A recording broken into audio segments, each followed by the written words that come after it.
రాదు, మహానదులకే వస్తుంది. ఇవాళ వస్తా.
మీరు డైల్ చేసిన సబ్స్క్రైబర్ ఏ ఫోన్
ఎందుకు నమ్ముతున్నాను?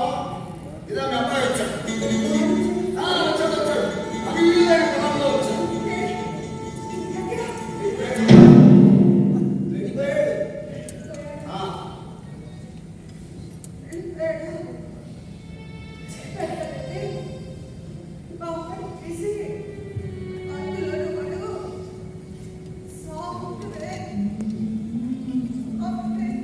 సాఫ్ట్వేర్ ఇవాడి గుండె మాత్రం హార్డ్వేర్ హార్డ్వేర్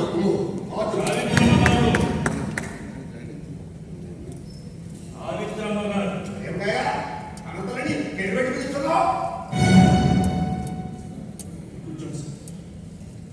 కూర్చోండి సార్. రేపు కోర్టులో ఇలాగే పిలుస్తారు కదండి, అప్పటికి అలవాటు అవుతుందని. కేసు వేస్తే పిల్లరా మరి?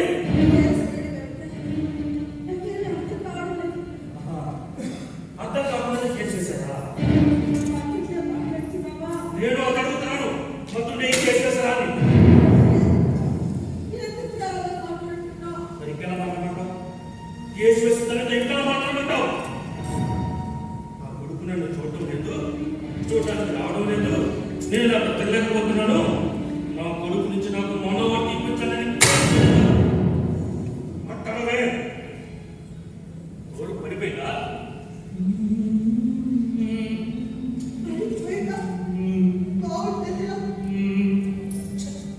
అయినా ఇంత ఏంటండి, లోపల బెల్లాలు ఉండడం కేసేస్తారు కానీ మళ్ళీ అక్కడైనా కేసు వేస్తుందా? కేసు వేస్తుందనిగా చరిత్రలో మిగిలిపోతుంది. మాకు ఇట్లా ఇబ్బంది ఉన్నమాట వాస్తవమే. అలా చెప్పి చాలా ఎంత చేస్తాను కానీ నీవు కేసు వేస్తావా? ఈ కేసు తెలియకుండా కేసు కట్టాలని సంతకాలు చేసావా? నాకేమీ తెలియదురా. మీ నాన్నగారు తీసుకొచ్చి సంతకం చేయమన్నారు, నేను సంతకం చేశాను. ఇదిగో మీ నాన్నగారు బస్సుకు వెళ్ళారు, నీ ముందు నిలబెట్టి అడుగుతాను. చుట్టూ మీద కేసేసిన తర్వాత కూడా ఆయన అన్నట్టు ఒరా, ఏంటి తప్పు? ఏంటి తప్పు? ముందు వేసిన కేసు వాపసు తీసుకోమని చెప్పు, లేకపోతే మర్యాద ఉండదు. బెదిరిస్తున్నావా? బెదిరిస్తున్నావా? మీ నాన్న హెచ్చరిస్తున్నాను. అసలు ఏం తెలుసు నీ కేసు వేసాడు? తెలిసిందా? మనకి ఏమీ తెలీదు. చెక్క ఎందుకు వేసుకుంటున్నారో తెలియదు. తగిన చెప్పులతో ఎందుకు నడుస్తున్నారో తెలియదు. ఈ చెప్పుల కోసం ఎన్ని పుస్తకాలు ఎందుకు కొన్నారో తెలియదు. దేవసేవని చిన్న చిన్న కోరికల్ని కూడా ఎందుకు చంపేసుకున్నారో కూడా తెలియదు. కానీ నాకు మాత్రం ఒకటి తెలిసింది, మీ నాన్న గురించి నీకేమీ తెలియదు అని. ఆయన నరికేసుకురాకమా? అసలు నీకేం తెలుసు? ఈ కేసు వల్ల నా అంతకంటే నాకు ఎంత పలుకుపోయిందో తెలుసా? చివరికి నా కళ్ళ పడిగింది. ఇలాంటి కేసు చదవక నేను వేస్తున్నాను. ఏమని చెప్పంటావు? ఏమని చెప్పంటావు?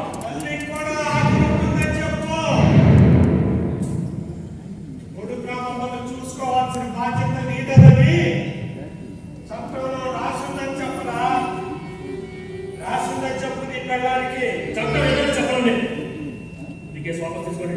తీసుకోకపోతే చాలా దూరం వెళ్ళాల్సి ఉంటుంది. దూరం వెళ్ళే ముందు మీ అమ్మని చూసుకోవచ్చు కదా. కేసు వాపస్ తీసుకుంటాను. రోజు మీ అమ్మతో ఫోన్లో మాట్లాడతారా? కేసు వాపస్ తీసుకుంటాను. ఈ దృష్టిలో తల్లి అంటే విలువ లేకపోయినా చట్ట దృష్టిలో తల్లికున్న విలువ ఏంటో తెలియజేయడానికే వేసాను ఈ కేసు. నాకు ఏదైతే మాట్లాడి రేపు నాకు ఏదైతే ఇంతవరకు చూస్తానే, అందుకే వేసాను ఈ కేసు. వాడి దృష్టిలో నేను ఎవరైనా పర్వాలేదు, వాడికి బాధ్యత గుర్తు చేస్తుంది ఈ కేసు. ఈ గూడాలలో వాడు ఒక్కసారి నేను చూడటానికి వచ్చాడా? అందుకు నాకు భయం ఉండాలి కదా. మానేస్తున్నావా? మరి ఎందుకు కుదరదా? వాడి కేసు వాపస్ తీసుకోమని చెప్తున్నాడు కదండి. కేసు వాపస్ తీసుకో, లేకపోతే నేను వచ్చి అసలు నాకేమి తెలియదండి. మా సీతలో చెప్పట్టనే చేశారండి. ఆ తర్వాత కేసు వాపస్ తీసుకుంటారా లేదా? పిచ్చోడా కనిపిస్తున్నానండి. పిచ్చోడా కనిపిస్తున్నాను నీకు. కొడుకు మీద అంత చార్జెట్ లేకుండా మరి నాకెందుకు చెప్తున్నానే? వాడి గొంతు రోజు వినాలని ఉందండి. వాడి ఒక్కసారైనా చూడాలని ఉందండి. నాకెందుకు చెప్తున్నావు? చెప్పు నీ కొడుకే. చెప్పలే. ఇందులో మీ నాన్న తప్పేం లేదురా. నా కోసం ఈ కేసు వేశాడని చెప్పు. నేను రోగాలతో సతమతం అయిపోతున్నాను. ఈ నాన్న నాకు సరైన వైద్యం చేయించలేకపోతున్నాడు. నిన్ను చూడాలని గొడవ చేస్తుంటే నీ కోసం ఈ కేసు వేశాడని చెప్పు. చెప్పు. తిన్నాడు కదండి, ఈ సమయం లేదు అని. ఈ అప్పుడు చూడడానికి వాడు మాత్రం ఉండదా? సరే, వాడే ప్రతి నెల డబ్బు పంపించమని. ఆ డబ్బులో మమ్మల్ని ఉత్తరిస్తుందని కాదు. కనీసం నీ కన్న తల్లిదండ్రులు బ్రతికొండాలన్న విషయాన్ని గుర్తు చేస్తుంది ఆ డబ్బు. ఆ రోజుల్లో మేము డబ్బు పంపించేవాళ్ళం ఆ తల్లిదండ్రులకి. ఎంతో కొంత పోస్ట్ ఆఫీస్కి వెళ్ళి మరి ప్రదానం చేసేవాళ్ళం రా. ఇప్పుడు మీకు ఆ శ్రమ అక్కర్లేదు నాయన.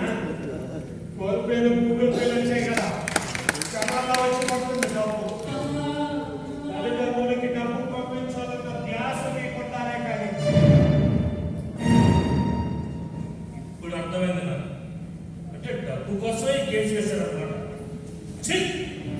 డబ్బు కోసం కొడుకుని కోర్టుకి ఇస్తారా? ఏంటమ్మా ఇది? రోజు అతను ఫోన్ చేసి విసిగిస్తుంటాం. అది చాలా మంది ఏంటి గోళ? గొంతు వినాలని చేస్తుందిరా పోదు. ఇక ముందు వినాలనేమన్న భయంతో చేస్తుందిరా పోదు. ఇక డబ్బంటావా? అది మాకెప్పుడు ఉండే సమస్య. అందుకేరా మాలాంటి మధ్య తరగతి వాళ్ళకి ఆ దేవుడు డబ్బు అనే సమస్యని పెడుతూనే ఉంటాడు. దానికోసమైనా ఆయన పూజిస్తామని ఆయన ఆశ.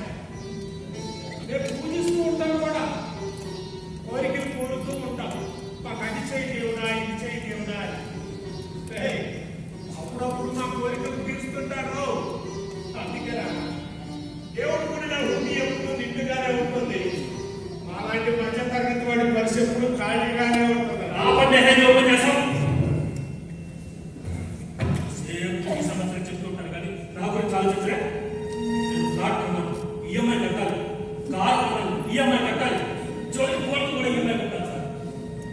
ఈ ఈఎంఐని ఎలా కట్టాలని నేను సంబంధం పడిపోతుంటే ప్రతి నెల మీ కట్టాలి పంపాలి. ఇన్ని ఈఎంఐల మధ్య మీ అమ్మ కూడా మీ ఈఎంఐ అనుకో. ఈఎంఐ అనుకోరా? చాలా ఎక్కువ మాట్లాడుతున్నారు. ఎక్కువగానే మాట్లాడుతున్నాను. సరే, నేను ఏ కోర్టుకి రాను. ఏం చేస్తా చేసుకోండి. చేయించి మరీ రప్పిస్తాను.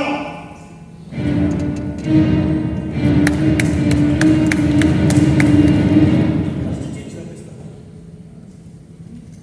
నన్ను సరే, మీకు నా నుండి మొదటి కింద ఒక్క రూపాయి కూడా రాకుండా కోర్టు నుంచి ఎలా తప్పించుకోవాలో నాకు బాగా తెలుసు. ఇక నుంచి లాయర్ కూడా ఒక ఈఎంఐ అని అనుకుంటాను.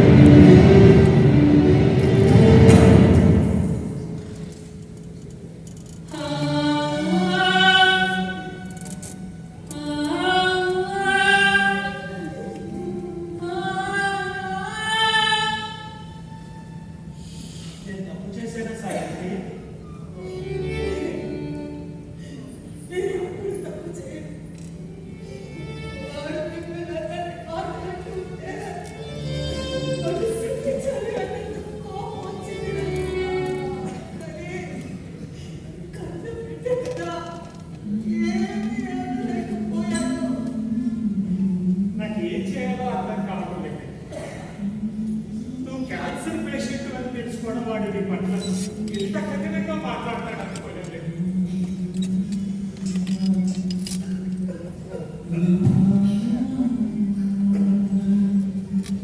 సరే, ఎంతమంది నా నుండి దూరంగా వెళ్ళిపోయినా నాకు బాధలేదు.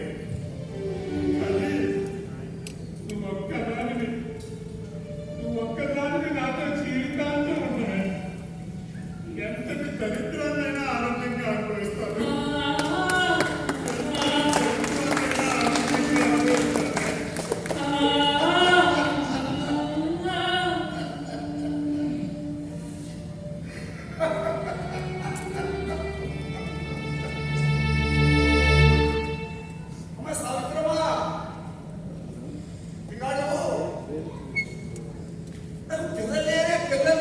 తెగ బాధపడిపోయేవాడిని. ఇప్పుడు మీ వాడిని చూసిన తర్వాత నాకు అసలు పిల్లల్ని ఆడుకోవటమే మంచిది అనిపిస్తుంది.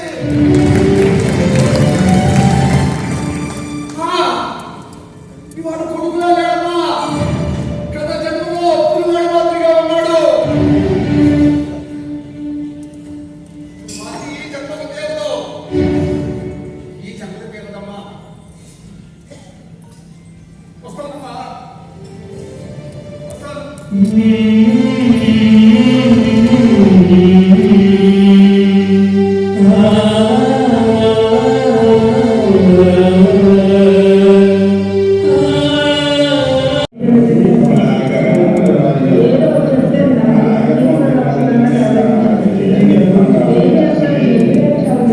Order order order. ఇది కోర్టు హాల్, నిశ్శబ్దంగా ఉండండి. ఆవిడ మీకేమవుతారు? మా అమ్మగారు ఎవరు? కొడుకు బాబుని చూసుకోవాల్సిన బాధ్యత మీకు ఉంది కదా. చూసుకుంటున్నానండి. చూస్తే కేసు ఎందుకు వేస్తారు? వాళ్ళకి తృప్తి లేదు సార్. నన్ను బాగా ఇబ్బంది పెట్టాలని దానివల్ల వాళ్ళకేంటి లాభం? మా నాన్నగారి బాధ్యత నేను వేసేసాను. పైగా కాలు రోజు తిరుగుకోను, వేటాడతాను సార్. బట్ దుబారా పని సార్. మీరేమంటారు? అయ్యా, దయచేసి ఆయన తరఫున నాకు మాట్లాడే అవకాశాన్ని ఉంచవలసిందిగా కోరుతున్నాను. ఆయన అడిగితే మీరు మాట్లాడుతానంటారేంటమ్మా? చూడండి ఎవరైనా ఒక మగవాడి మంచి లక్షణం కానీ అవలక్షణం కానీ తెలిసేది భార్యకి లేక తల్లి. ఆయనతో 30 సంవత్సరాలు పంపిణీ చేసిన భార్య ఆయన మంచి ఏమిటో ఆయన చెడు ఏమిటో ఆయన కుటుంబం కోసం ఎంతగా మాట్లాడారో లేని మాత్రమే చెప్పగలిగారు. దయచేసి ఆయన తరఫున మాట్లాడే అవకాశాన్ని ఇప్పించవలసిందిగా కోరుతున్నాను. ప్రొసీడ్. ఇవాళ ఆవిడ మాట్లాడి స్టాండ్ తరఫునే మాట్లాడుతుందండి. న్యాయమైన చెప్పదు. ఇక్కడ న్యాయం ఏదో అన్యాయం ఏదో చెప్పాల్సింది నేను. దయచేసి కాసేపు మీరు మాట్లాడుకుంటూ ఉంటే బాగుంటుంది. అయ్యా, సదరు రఘురామ్ గారు అన్నట్లు ఒకటి మాత్రం నిజం. నా భర్త కుమారుడు కంటే ముప్పాటికి నా భర్త కుమారుడు కంటే మీరు ఏం మాట్లాడుతున్నారు? ఆలోచించే మాట్లాడుతున్నారు. ఆలోచించుకునే మాట్లాడుతున్నాను యువరాజు. నా ముందే కాదు, ఈ ప్రపంచంలో ఉన్న ప్రతి తండ్రి కుమారుడు క్షమించాలి మీతో సహా. ఎందుకంటే మీరు మీ గురించి ఆలోచించుకోరు, మా గురించి ఆలోచిస్తారు. మీ అవసరాలు, మీ కష్టాలేంటి, మీ సుఖాలేంటి అని మీరు ఆలోచించుకోరు. మా అవసరాలేంటి, మా కష్టాలేంటి, మా సుఖాలేంటి అన్నది ఆలోచిస్తారు. సమాజంలో మమ్మల్ని స్థాయిలో ఉంచే దిశగా మీరు ఖర్చు పెట్టే ప్రతి రూపాయి దుబారానే. ఇలాగ బిడ్డల కోసం దుబారా చేయని తండ్రిని ఈ ప్రపంచంలో ఒక్కళ్ళని చూపించండి యువరాజా. రఘురామన్ వారి చెల్లెలు ఎవరో ప్రేమించారు అంటే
వేయడం అనేది గుడ్డకు లాగడమే కదమ్మా.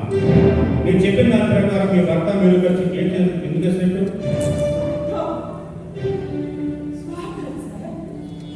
ఎక్కడ చేయకపోయినా వైద్యం చేయించలేకపోతారో, నేను ఏమైపోతానోనన్న భయంలో ఈ కేసు వేసిన మౌనంగా కూర్చున్నారే తప్ప ఇంకేమీ లేదు సార్. ఇప్పుడు కూడా నేను ఎందుకు కలిసి 7 అడుగులు వేసిన నేను ఈ కేసు విషయంలో ఎదురు వేయడానికి గల కారణం మా బిడ్డ నుంచి మేము ఏదైతే కోరుకుంటున్నామో దాన్ని ఎత్తించవలసిన బాధ్యత ఆ అర్హత ఈ గౌరవం న్యాయస్థానానికి ఉంటుంది. దయచేసి మా బిడ్డ నుండి మేము ఏది కోరుకుంటున్నామో అది మాకు ఇప్పించవలసిందిగా వేడుకుంటున్నాము. రఘురామ్, మీరు మీ నాన్నగారికి డబ్బిచ్చినట్టు కానీ అకౌంట్లో వేసినట్టు కానీ ఆధారాలు ఉన్నాయా? ఆధారాలు ఏమైనా ఉంటే తర్వాత నిరూపించుకోండి. ప్రస్తుతానికి ఇంటీరియర్ మెయింటెనెన్స్ ఆధార్ కింద ఆమెకు మనోవంతు చెల్లించాల్సిందిగా కీర్తిస్తున్నాను. ఈ రోటీ ఈజ్ ఎంజాయ్.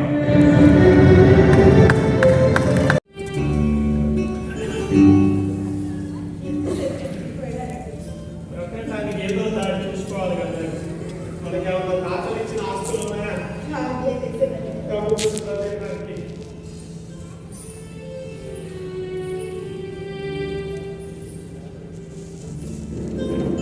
సావిత్రి, నువ్వు మాత్రలు వేసుకున్నావా? వేసుకోలేదు. వేసుకోకపోతే అలాగే. అసలు ఈ రోగం ఏదో నాకు వచ్చినా బాగుంది. నీకు చెప్పి చెప్పి తీసుకొస్తుంది కదా. కూర్చోమంటారా? నేనే కూర్చుంటాలే. ఎవరు సార్ ఈ మధ్య బాగా అప్పు చేస్తున్నారంటగా? అవసరమైతే చేస్తామండి. చేయకు తప్పుతుందా? ఏ మీ ఇంట్లో అద్దెకి దిగిన వాళ్ళు అప్పు కూడా చేయకూడదని మనం రుజువులు పెడుతున్నారా? అలాంటి పిల్లలు పెట్టాల్సిందే. లేకపోతే మీరు ఇష్టం వచ్చినందుకు ఊరంతా అప్పు చేసి అవి తెచ్చకపోతే ఆ అప్పులో వచ్చి మేము నాన్న బండ ముందు తీసుకుంటే మధ్యలో పడేది ఎవరితో బయటకు వెళ్ళగా. నీకంత భయం అక్కర్లేదు. అప్పులు నేనే తీర్చుకుంటాను. తెచ్చలేకపోతే తీర్చుకుంటానండి. ఒకవేళ తెచ్చలేకపోతే ఐపీ పెడతానండి. చుట్టూ తిరిగి చాలా విషయాలు నేర్చుకున్నారే. పోలేండి, అసలు ముందే చెప్పారు. గుడ్డు డబ్బులు రాసిపడి మీకు అప్పిద్దాం పీక్కోవాలి. అసలు అప్పుడు వచ్చేవాడిని సుబ్బారావు గారు, ఇక రేపు నుంచి మీకెవరు అప్పు ఎవరండి? మీరెలా చెప్తారు? మీరెలా చెప్తారంటే నాకు అప్పు ఇవ్వండి. ఎవరైనా కాదండి, మీ అబ్బాయి కాళికాయ అక్షరాలు పేపర్లో ప్రకటించాడు చూడండి. మా తండ్రి గారు సుబ్బారావు గారు చెడు వ్యసనాలకు అలవాటు పడి ఊరంతా తెగ అప్పులు చేస్తున్నారు. ఈ అప్పులతో నాకు ఎలాంటి సంబంధం లేదు అని బహిరంగ ప్రకటించాడు చూడండి. సుబ్బారావు గారు, అసలు ఈ ప్రకటన చూసిన తర్వాత ఏ ఉన్నవాడైనా మీకు అప్పిస్తారా? ఇస్తారా అని ఎవడో. అయితే సుబ్బారావు గారు, అసలు మీరు ఏ ధైర్యంతో ఈ అప్పులు చేస్తున్నారు? ఒకవేళ తీర్చలేకపోతే తీరుస్తానండి. ఒకవేళ తీర్చలేకపోతే చచ్చిపోతానండి. అయితే మీకు అప్పించిన వాళ్ళ సంగతి వాళ్ళని బయట వచ్చి తీసుకోమంటాను.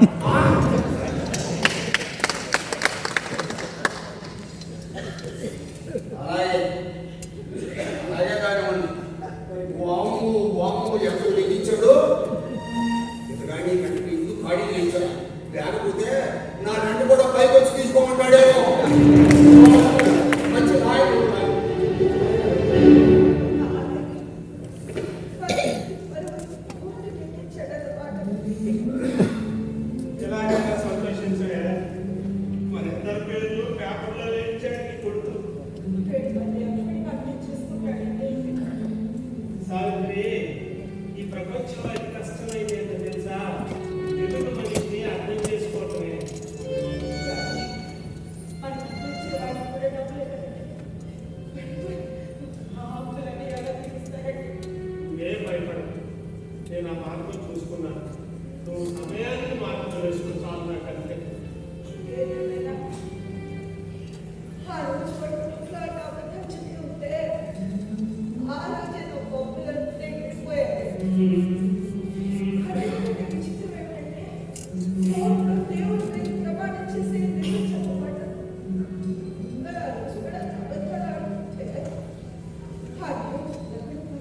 కోసి కోసి మమ్మల్ని ముట్టుకునే డాడీ అలా మాట్లాడుతున్న కూర్చునేవాడిని భగవంతుడు అని ఎలా అంటాడండి.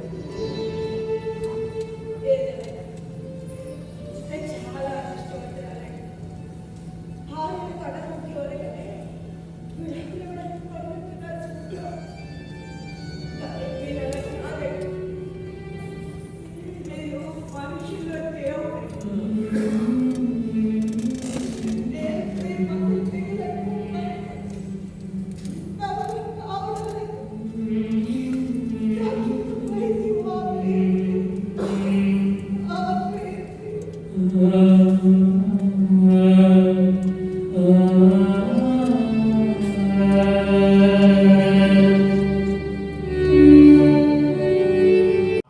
నా మాట వినకమ్మా. ఇన్ని రోజులు మీరు ఆత్మహత్య ఎలా మేనేజ్ చేసుకున్నాను. ఇప్పుడు కూడా రాకపోతే ఎలా? తప్పదమ్మా, తప్పదు. నేను ఒప్పుకోను.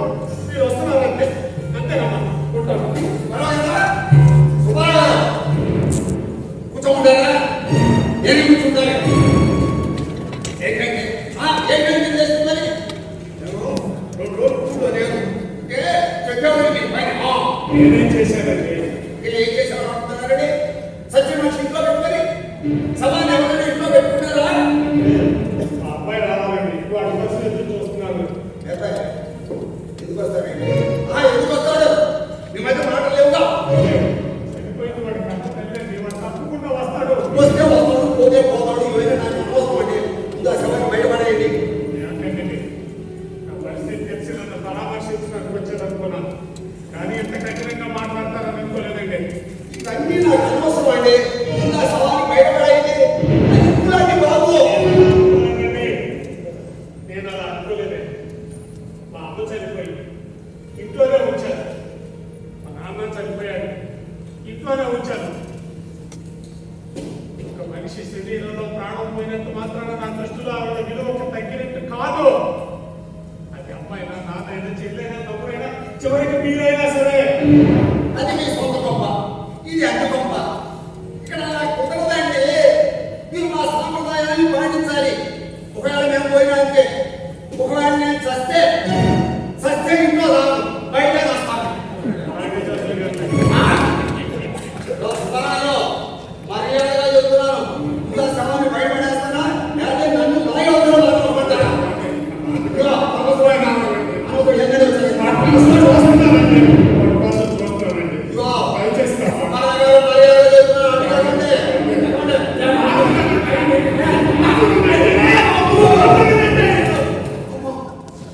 అమ్మా, నన్ను నా ఇంట్లో మెడబెట్టి గిట్టుతావా? చూస్తా, నీ అర్థం చూస్తా. మీ దిక్కున్న చోట చదువుకోండి. సరే, అలాగే నీ శవాన్ని ఎలా బయటపడాలో అది చూస్తాగా.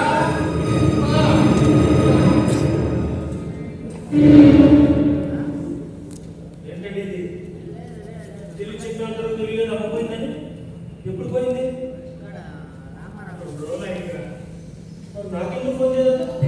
నేను చేశాను రా, నువ్వు తీయలేదు. నీకు మెసేజ్ కూడా చేశాను, నువ్వు చూడలేదు. చేశారు కదా మెసేజ్. అయినా ఎవరు మెసేజ్ చేశారు? మీ అమ్మ పోయిందని నీకు తెలియజేస్తున్నాను, తొందరపడి రాకు, 2 రోజులు ఆగిరాని మెసేజ్ చేస్తారా? తల్లి చనిపోయిన తర్వాత కూడా కొడుకు చూడడానికి రాలేదని నలుగురిలో నా పరుగు తిన్నాను కదా. పైగా ఇంటి మనసులో గొడవపడ్డారట. నువ్వు మీ అమ్మ బయట పడేమన్నాడు. అమ్మనందదు శవాన్ అన్నాడు. నా దృష్టిలో ఒక మనిషిలో ప్రాణం పోయినంత మాత్రం అది శవం కాదురా. సరే, నేను పొరపాటు చేశాను. అన్నా, ఈరోజు వెళ్ళి రేపు రా. అసలు ఏం మాట్లాడుతున్నారు అర్థమవుతుందా? రేపు రావడం ఏంటంటే ఒరేయ్, ఈ అమ్మ తన జీవితంలో నాకు ఒకే ఒక కోరిక అడిగిందా. అంటే ఈ మందుల వేడి, రేడియేషన్, కీమోథెరపీలు భరించలేకపోతున్నాను. చల్లగా ఉండటానికి ఒక ఏసీ పొడి పెట్టండి అని. అది పెట్టుకున్నాను, దాని కోరిక తీర్చలేకపోయాను. అది చనిపోయిన తర్వాత మాత్రం చల్లగా దాని శరీరం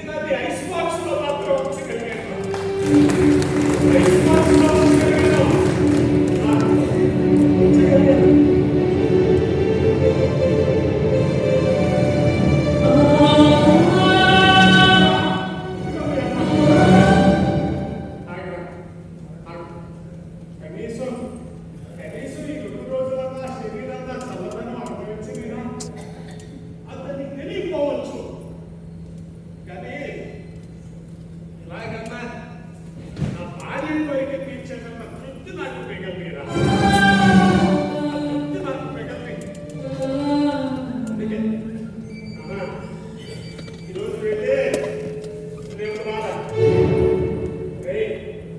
నాకుండా ఉండకు. నాకు తెలుసు నా మీద నీకు కోపం. కేసు వేసానని కాదు, కానీ ఆ కేసు నేను ఎందుకు వేసానో తెలుసా? నాకు ఏదైనా అయ్యింది పోతే మీ అమ్మమ్మ చూసుకుంటావా? అది పిచ్చిందిరా, పిచ్చింది. దానికి మీ అమ్మాయి నోడెత్తి ఏమి అడిగించాలి కదా దీనికి. అందుకే మీ అమ్మను చూసుకోవాల్సిన బాధ్యత నీకుంది అని గుర్తు చేయడానికే ఈ కేసు వేశాను. ఈ కేసు వేశాను అంతే. ఒక్క దేశం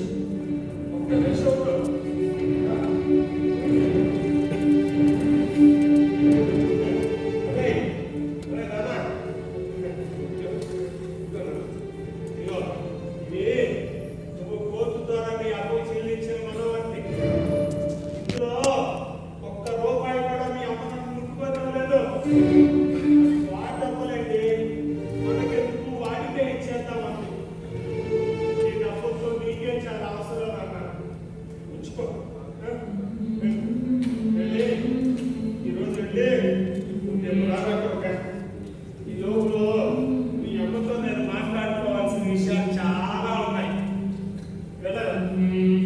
వెళ్ళరా కొడుక.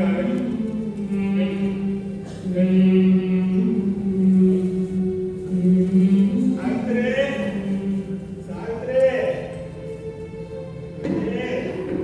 నన్ను వదిలేసి నువ్వు వెళ్ళిపోయావే. ఇక్కడ నేను ఒక్కడే ఉండలేకపోతున్నాను. నేను కూడా నీ దగ్గరికి వచ్చేద్దాం అనుకుంటున్నాను. ఏమంటావు?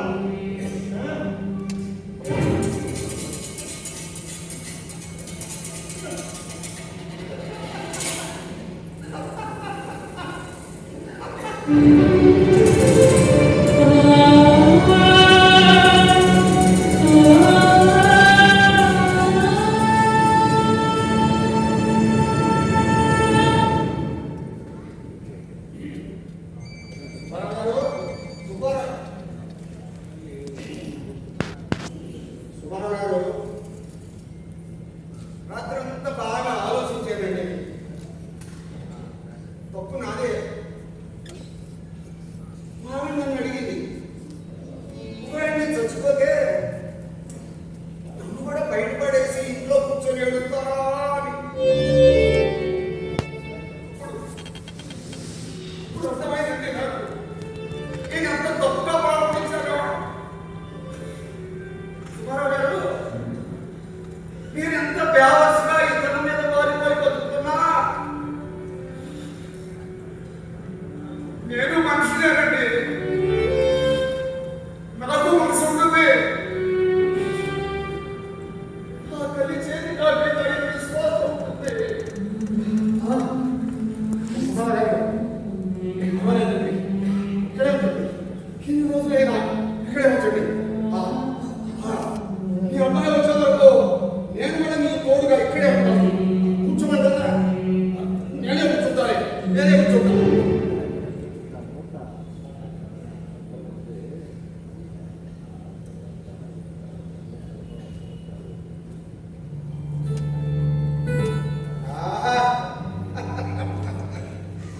బతుకున్నప్పుడు తల్లిని చూడలేకపోయినా ఇప్పుడు నలుగురు కోసం తల్లిని తీసుకొచ్చావా బాబు? అవునయ్యా, చాలా చాలా బాగుంది.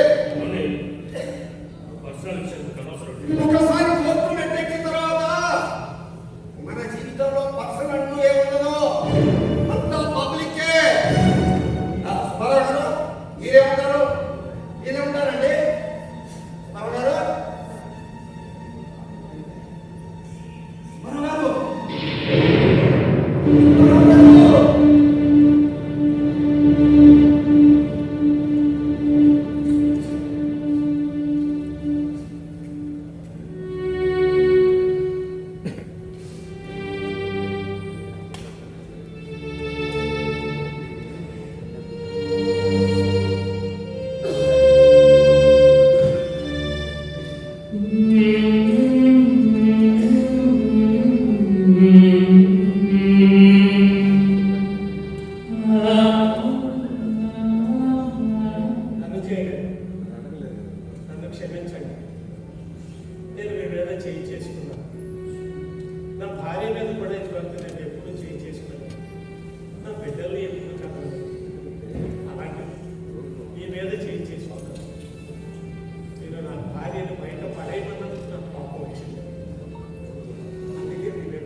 ఇంట్లో ఆత్మహత్య చేసుకుంటున్నాను.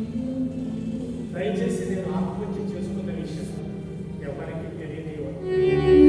అలా తెలిస్తే మీకు చెడ్డ పేరు వస్తుంది. మరొక్కసారి నన్ను మన్నించమని కోరుతాను. సెలవు.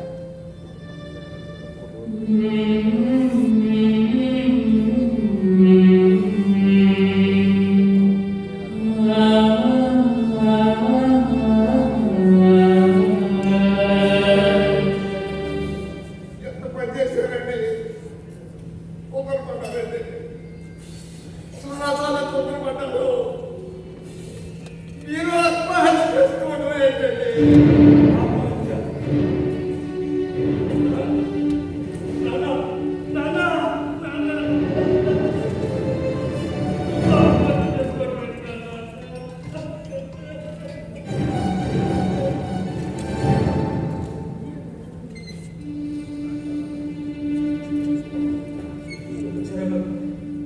దయచేసి మా నాన్న ఆత్మహత్య చేసుకున్న సంగతి బయట ఎక్కడ తెలియదు సార్.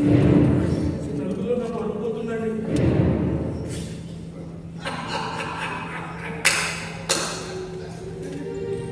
తప్పు లేదు రమణ. మీ నాన్న ఈ పని చేసుకోవడం ఎంత మాత్రం తప్పు లేదు. పోస్ట్ మార్టం పేరుతో మా తండ్రి శవాన్ని పోయి గుట్టు వేయడం నాకు ఇష్టం లేదు అంటావని ఎంతో ఆశపడ్డానయ్యా. పొరపడ్డానయ్యా, చాలా పొరపడ్డాను.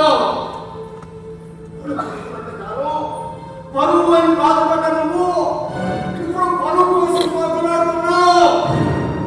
పరువు పరువు పరువు పరువు పూది నామో పరువు అది ఎంతో ఎవరు నువ్వు ఎప్పుడు తెలుసుకున్నావయ్యా? నా ఇంట్లో చచ్చిపోతాం కూడా నాకు నా ఇంటికి ఎక్కడ చెడ్డ పేరు వస్తుందోనని నా గురించి ఆలోచించిన మహానుభావయ్యా నీ తండ్రి. నీ గురించి, నీ భవిష్యత్తు గురించి ఎంతగా ఆలోచిస్తుంటాడో, ఎంత కష్టపడి ఉంటాడో నీకేమో తెలుసా? ఛీ! ఈ బతుకు పడుగా.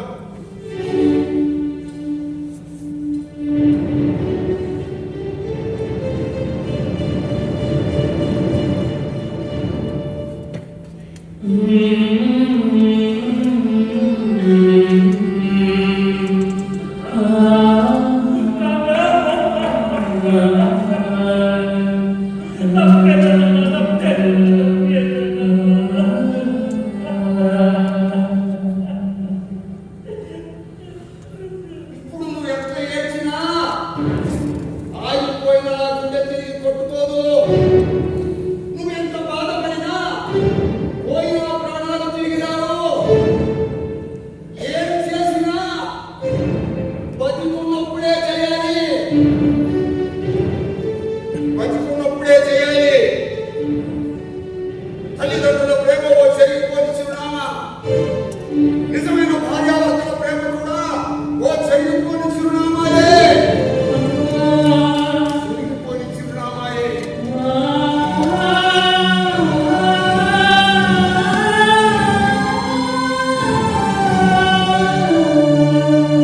నేను లేనని తెలిసాక విషాదాశ్రులను వర్షిస్తాయి నీ కళ్ళు. కానీ అదంతా నా కట్టుబడి. ఆ విలాపం ఏదో ఇప్పుడే నా సమక్షంలో కానిస్తుంది కూడా. నీవు వేసే పుష్పగుచ్చాలు నా పార్థివ దేహం ఎలా చూడగలవు? అందుకే అవేమో నేను ఉన్నప్పుడే పంపరా, చూసి మురిసిపోతాను. నేను పోయిన తర్వాత నా గురించి నాలుగు మంచి మాటలు పలుకుతాను. కానీ అప్పుడు అవి నా చెల్లి పడదు. అందుకే ఆ మెచ్చేదేదో నేను ఇప్పుడే మెచ్చుకోరాను. నన్ను కోల్పోయిన లోటు నీకు కష్టంగానే తోస్తుంది. కానీ నాకు అది ఎలా తెలుస్తుందిరా కొరక? ఇది హర్ష క్రియేషన్ విజయవాడ కర్ణాటక చెరిగిపోని చిరునామా.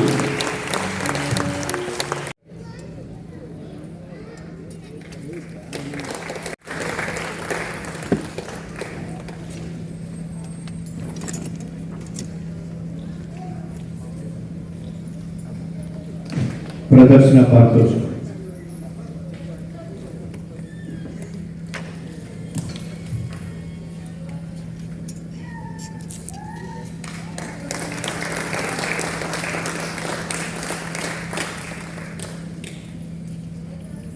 ప్రకాశం municipal park walkers association president Shri Gopinath గారికి, ఎస్వి నాటక పరిషత్ శ్రీ కొత్తపల్లి మురళీధర్ గారు సత్కరిస్తున్నారు.